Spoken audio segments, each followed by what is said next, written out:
All right, what's up, everybody? I am sitting down having a conversation with Joe Soto. Joe closed 110 loans last year, which is a lot of loans for a really tough year. There are a lot of loan officers that would love to say they closed over 100 loans last year, brother. And the goal this year is 140. Is that right? 140, yeah, that's the 150 is the stretch, but we'd have to mix in some refis there. I mean, that was a 99.9% purchase last year. So I think we're if going to if just the make it 150. That's just a nice round number. yeah, So if the good Lord mixes in some refis, 150 is easy. yeah, No exactly. problem. We'll do that. We'll do that with our eyes closed, to be honest. Yeah. From a planning perspective, what do you think rates are going to do this year? You feel like they're going to go down much? What are you Man, planning? I mean, everything you read says mid fives, right? We might hit there somewhere. I mean, that'd be great. I think if you saw a four handle on anything, you'd be a party. But I think, if we see mid to high fives would be great, like sustained in the fives. But it's nobody's guess, man. I stopped trying to figure it out. Like I just play the cards I'm dealt, right? Well, It is what it. I that's a last great year we learned that attitude, lesson, brother. you know.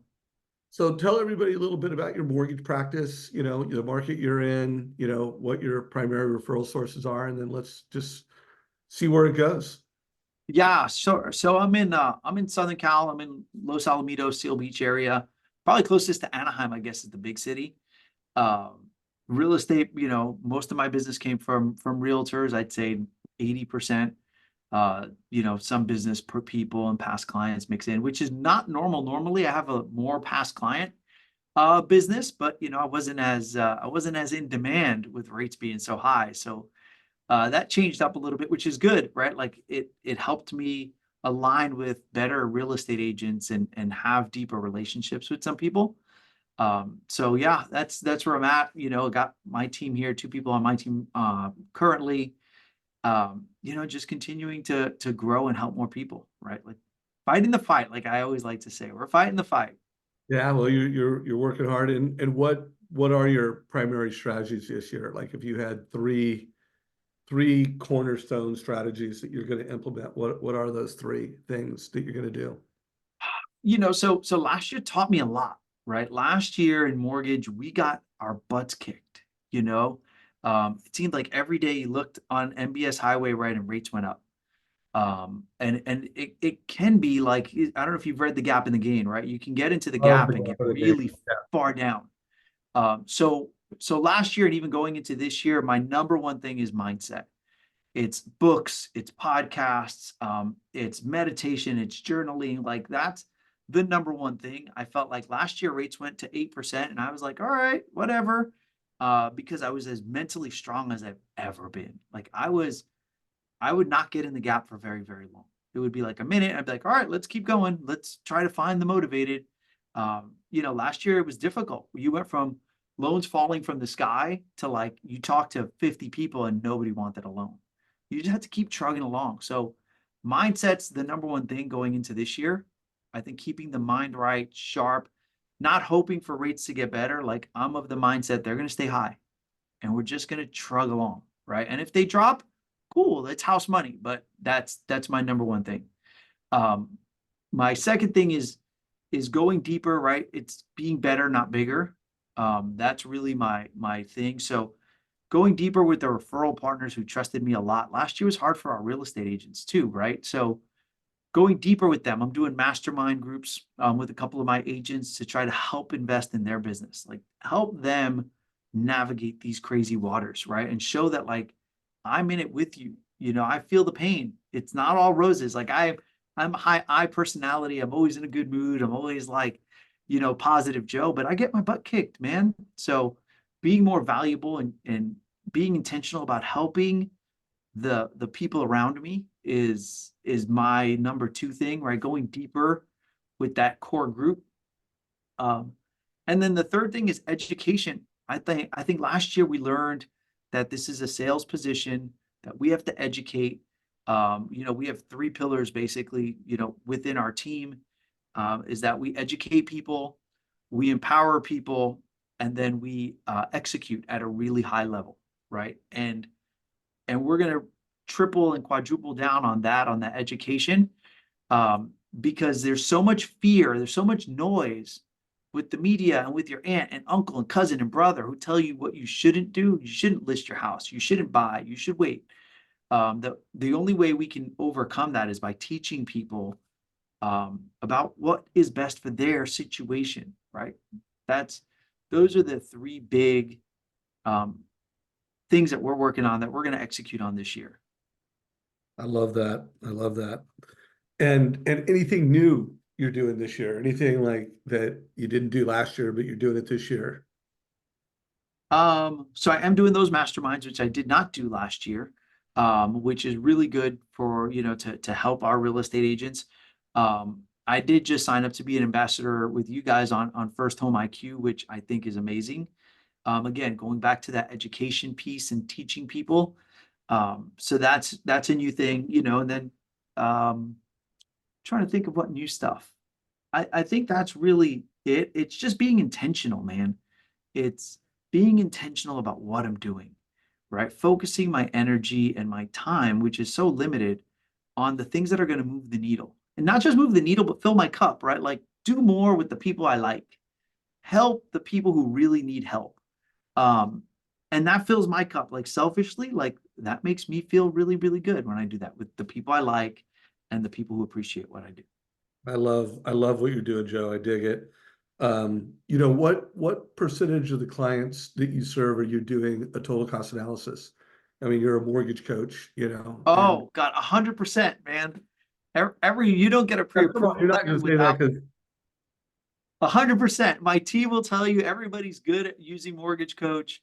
Um, it's 100%. Like you don't get a pre-approval letter without sitting down with Joe and going through your options on a Mortgage Coach. Like it literally says, we send the client the email invitation. It says Mortgage Coach meeting with Joe.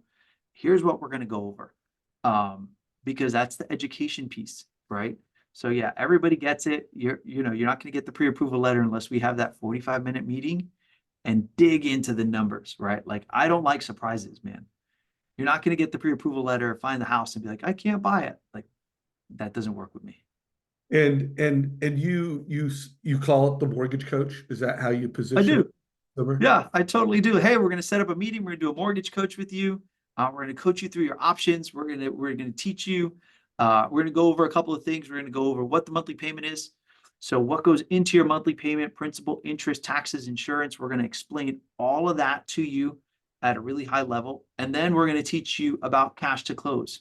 So one of the misconceptions, Mr. Borrower, is that people think they only need a down payment. But the fact is, that there's closing costs and prepaids when you buy a house. And so I like to talk to you in the form of cash to close because that's a reality. That's if you have 100 grand in the bank and 99,000 to close this transaction, then you're left with $1,000. And that's what we're going to do when we go through our mortgage coach is we're going to empower you with all of those numbers so that you know exactly what you're getting into when you write that offer. I Right. love And it. it's that clear. I would love, I don't want to, if you have a total cost analysis, we might have time to pull it out, but I'd love to see an example of one of your TCAs. Before we pull that up on the screen, I'd love to know, why did you join, First Home IQ this year? Like what is the strategy and what was the why behind that? Yeah. So like for me, and I say it right, like I didn't learn about credit or finance. I didn't learn about credit until I walked into a car dealership and they told me I had a 560 credit score. Like that's the God honest truth. Um, and so I feel like there's a big gap with young adults that they don't learn about money. And there's older people who don't learn about it either. But if we can start educating people at a younger age and teach them how owning a home is going to change their lives and their children's lives and their grandchildren's lives, right? It's so valuable, right? Just to start, the earlier you start, the better it is. It seems so ironic, like it's just cliche that line, but it's so true. The earlier you start, the better off you are. So if we can get in front of more people and teach them, it's going to change their lives, because nobody taught me. I didn't learn until way later in life, and I think there's so many people who don't learn, and so that was, when you mentioned it to me, it's a great fit because of the way I grew up with not learning about that stuff, and I truly believe everybody needs to learn, you Yeah, know. I recently saw your announcement on I think it was Instagram. You did Instagram. a Yeah. video or some type of a Yeah. announcement on that. What are some of the things you're going to do to, one, drive the purpose? And I know that, a lot of the first home IQ ambassadors, they also believe they're going to get loans, getting out Yeah. there and being that first responder to financial literacy crisis. They'll get realtors loans, they'll get, parents loans, teachers loans. What are some of your strategies that you're planning to deploy? Yeah. So one is talking obviously to teachers and trying to get into different universities. So I've got clients who are at universities and offering to come talk there at the different schools. I've got a good friend in New York who has teaches at a school, and this is one of his big agendas for the CUNY system, which is the City of New York system. So trying to teach there um, within that group and that organization. I mentioned to you, I think youth sports is a big audience, right? Where you can get into kids who are 16, 17, 18 years old and talk to them about, when you have your birthday, don't just spend all your money, buy stocks. Like don't just buy, this, take in Robinhood and buy 50, $100 worth of stock and showing them how they can invest. So, I've got some connections within different sports organizations that maybe we can, hey, if you're part of this club or this team, one of the value adds we're going to do is also teach your kids about financial literacy, right? And so starting them at a young age, and I think that's very beneficial, not just for the kids, but for the parents, because you get those teenage kids, right? Like my daughter's 18, she barely listens to me, but if it comes from somebody else, she's like, I heard this great idea, Dad. I'm like, okay, I've told you that idea 12 times, honey, but I think it's great. So that's one of the things that I'm really passionate about, just trying to teach more people and help more people. So I interviewed Jeremy last Tuesday, Dan Keller this Tuesday, and I asked them all, like, what is the one total cost analysis strategy that's most important when it comes to recruiting realtors or adding value to realtors? What in your mind is the number one TCA strategy, mortgage coach strategy in the market right now? So cool. The number one thing, in my opinion, is just getting the agent to be on the meeting with you, Ah, right? I think that's a big gap. That's what separates me from a lot of the other LOs, right? Is if I can get the agent to come in and see me and my superpower and how I'm going to educate their client and make their job easier, I think that's a no-brainer. Now, a lot of agents don't like to be on it. Sometimes they think it's awkward, but the ones who get on, it's like mind blowing. They're like, Joe, I didn't even know this was a thing, right? And then if I'm thinking of just strategies, it's really showing a client what their max is, because we always show them their max and then their payment comfort level, because there's usually a disconnect between the two, and making sure that the client is clear on the numbers, So I don't know if there's a specific, like, we sometimes will run buy downs and do, like, I run different programs and stuff like that. But I think the most powerful thing is if they can jump on with me and be in that consultation, it's a grand slam. well, that's a good reminder to every mortgage coach listening to this, that making sure your agents know how you're different than fee worksheet loan officers. Totally. Both, yeah, the number one TCA for recruiting realtors I've heard a couple times is just, buy now or cost awaiting, Mhm. where you're really able to help the customer see that, what, if you wait, and even if rates come down, the values go up when rates go down. That's not going to serve you. Yeah. So, cool, man. Well, hey, I really appreciate you coming in. I am excited on behalf of everyone at First Home IQ. Thank you. On behalf of the Trust Engine team, you're just an incredible ambassador of our mission. We believe all borrowers can achieve financial freedom. So, hearing that everybody is getting a total cost analysis, like, yes. And if you could forward me a link so I can have a sample link of Joe Yeah. down below, that would be great. And appreciate you, brother. And anyone watching this, if you have not already subscribed to the Mortgage Coach YouTube channel, subscribe right now and you'll get alerts every time we put a new video out. So take care, everybody. Cool.